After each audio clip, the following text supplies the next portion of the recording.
AI यानी artificial intelligence, robots. कितना अजीब लगता है ना ये देख के कि जो भी कुछ हम लोग पिछले 10 साल पहले 15 साल पहले मूवीज में देखा करते थे, आज वो सच होता हुआ दिख रहा है। इंसान जो काम बहुत घंटों में बहुत दिनों में करते थे, एआई के लिए वो काम करना 2 सेकंड का काम हो गया। चुटकियों में वो काम कर देते हैं, जिसकी वजह से बहुत सारे जॉब्स खतरे में आ गए और बहुत सारे जॉब्स चले भी गए हैं। तो आइए हम लोग जानते हैं एआई आने वाले फ्यूचर में हमारे लिए क्या करेंगे। हमसे दोस्ती करेंगे या हमारे दुश्मन बन जाएंगे? क्या हमें ख़त्म कर देंगे पूरी तरह? क्या पृथ्वी पे उनका राज हो जाएगा? यही सब सवालों का जवाब जानने के लिए इस कहानी को सुनना आप लोगों के लिए बहुत ज़रूरी है। तो चलिए शुरू करते हैं। क्या आपने कभी ये सोचा है कि ब्रह्मांड के बाहर भी अनेकों ब्रह्मांड हो सकते हैं? अब आज तक हम अपने ब्रह्मांड के बाहर नहीं जा पाए हैं, तो जरा सोचिए कि अभी इससे भी बड़े बड़े यूनिवर्स और गैलेक्सीज का अंबार है, जिसे देखने के बारे में हम अभी की जनरेशन यानी पीढ़ी सोच भी नहीं सकती है।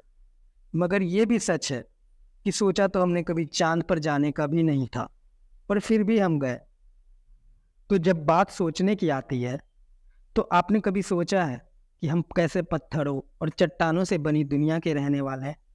कितना अजीब है ये सोचना कि हम जिस दुनिया में हैं और अपनी ज़िंदगी का मकसद ढूंढ रहे हैं और ना जाने कितने ही उम्मीदों और लक्ष्यों से जुड़े हैं, उसी दुनिया के बाहर एक सन्नाटा है, घोर सन्नाटा और बिल्कुल अंधेरा, जहाँ ज़िंदगी की कोई उम्मीद ही नहीं। ऐसे में हम पृथ्वी पर रहकर खुद को बार बार ये याद दिलाते हैं कि जब भी हम अपने प्लैनेट यानी ग्रह से बाहर एक नई खोज करेंगे, तब हम एक और नई ज़िंदगी शुरू करेंगे। अब ऐसे तो इस ज़िंदगी में भी बहुत कुछ ऐसा होगा जिसके बारे में अभी सोचना बेवकूफ़ी है, पर सोचने को तो कोई कुछ भी सोच सकता है ना? ऐसा भी हो सकता है कि हम अभी पूरी तरह से जागे ही ना हो, और जब हमारी आंखें सच में खुलेगी और सच्चाई को देखेगी, तब शायद हमें हमारी ज़िंदगी की वजह मालूम हो, और तब शायद हम एक अलग ज़िंदगी जीना शुरू कर दें। आगे की कहानी बोलने से पहले मैं आप लोग को बता दूं कि ये मेरा पहला स्टोरी है जो कि मैंने अपने आवाज़ में रिकॉर्ड किया। अगर इसमें कुछ भी गलती हो, उसके लिए मैं पहले से ही माफ़ी मांगना चाहता हूँ। तो चलिए कहानी पे आते हैं।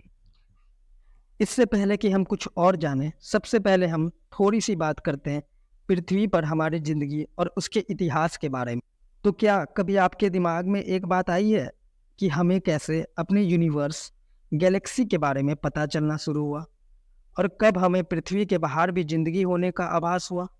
या ये कहिए, कब से हमारे लिए अपने जीवन से ज़्यादा ज़रूरी हो गया कि सौरमंडल यानी सोलर सिस्टम के बाहर क्या है? अब आप बताइए कि कैसे ये सब इतना मुश्किल हुआ, कुछ अंदाज़ा है? आइए हम आपको इन चीज़ों से परिचित कराते हैं। यूनिवर्स का इतिहास। हमारे सवालों के जवाब जानने के लिए सबसे पहले हमें ये पता होना ज़रूरी है कि यूनिवर्स बना कैसे और ये कितना पुराना है। हर कोई ये बात करता है कि ये 13.8 बिलियन साल पुराना है, और इसके बनने की सबसे बड़ी वजह थी बिग बैंग थ्योरी।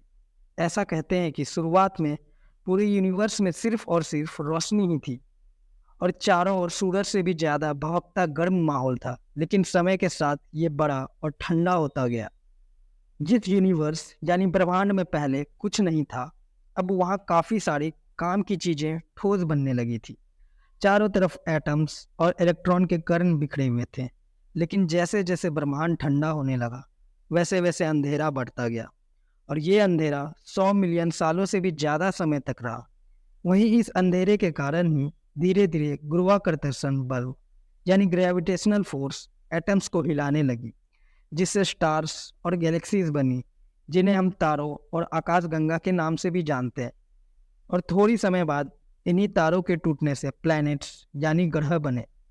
वहीं इन तारों में से कई तारों ने टूटकर खुद के जैसा तारा बनाना शुरू किया, और ऐसे करते करते एक ब्रह्मांड बना, और वहाँ जीवन बिताने लायक माहौल पनपना शुरू हो गया। अब क्या आपको मालूम है कि ये जीवन आगे कैसे बढ़ा? कैसे एक छोटे से जीव से इतनी बड़ी सिविलाइजेशन यानी मानव सभ्यता का निर्माण हुआ? अब एक पल को तो ये सब झूठ लगेगा, पर सच यही है।